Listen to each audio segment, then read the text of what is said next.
Источником эпидемии коронавируса в городе Кашгар стала текстильная фабрика, где в основном работали уйгуры. По словам местных жителей, государственная фабрика была переполнена рабочими. Вирус, обнаруженный у одного из рабочих, быстро распространился среди других работников. Немецкий антрополог, синолог и правозащитник Адриан Зенц заявил, что все взрослые уйгуры вынуждены трудиться в качестве низкоквалифицированных рабочих. Китайская администрация утверждает, что эти фабрики были созданы в рамках программы борьбы с бедностью.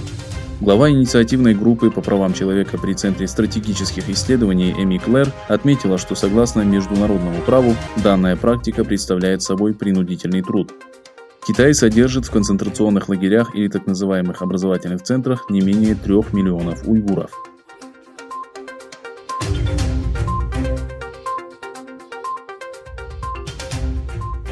Использование Европейским парламентом продукции китайской технологической компании, имеющей прямые связи с концентрационными лагерями в Восточном Туркестане, вызвало негодование международного сообщества.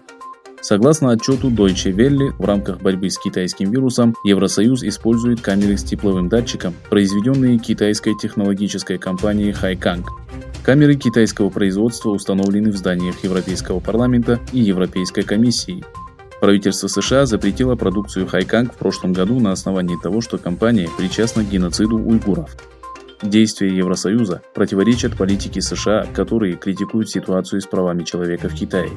В июне председатель Европейской комиссии Урсула фон дер Ляйен обещала, что не пойдет на уступки в вопросах прав человека и основных свобод. В статье также приводятся слова президента Европейского совета Шарля Мишеля, который в ходе выступления в ООН в прошлом месяце заявил, что не перестанет продвигать принцип соблюдения прав человека, включая уйгуров и представителей других тюркских народов, подвергающихся репрессиям со стороны Коммунистической партии Китая.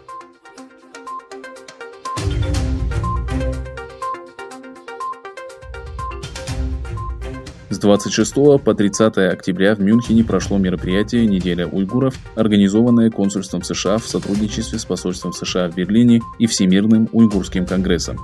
О планах проведения данного мероприятия консульство США в Мюнхене объявило 22 октября.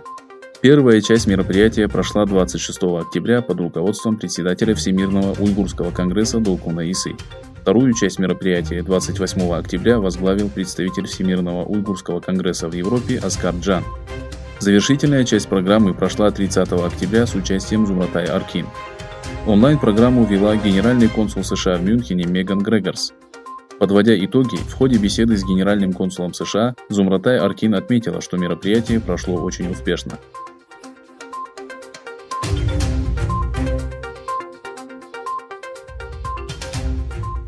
Глава Госдепартамента США Майк Помпео завершил турне по Азии визитом во Вьетнам.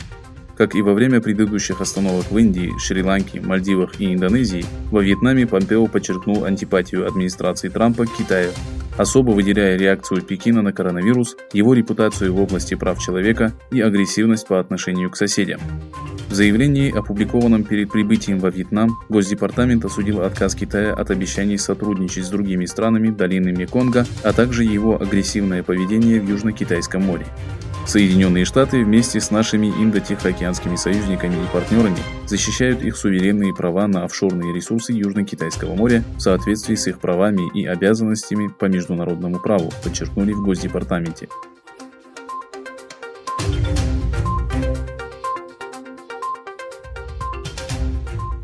Вчера в 14:51 по местному времени на западе Турции произошло землетрясение магнитудой 6,6 балла. Эпицентр толчков находился в Эгейском море у побережья района Сеферхисар провинции Измир. Очаг землетрясения располагался на глубине 16,5 километров. По предварительным данным Управления по предотвращению и ликвидации последствий чрезвычайных ситуаций при правительстве Турции, погибло 17 человек. Разрушены некоторые высотные здания в районах Байраклы и Барнова. Началась масштабная операция по спасению оставшихся под завалами. Число раненых составило 709 человек.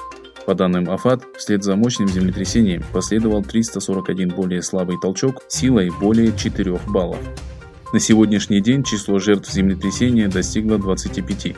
Общее количество пострадавших составило 804 человека.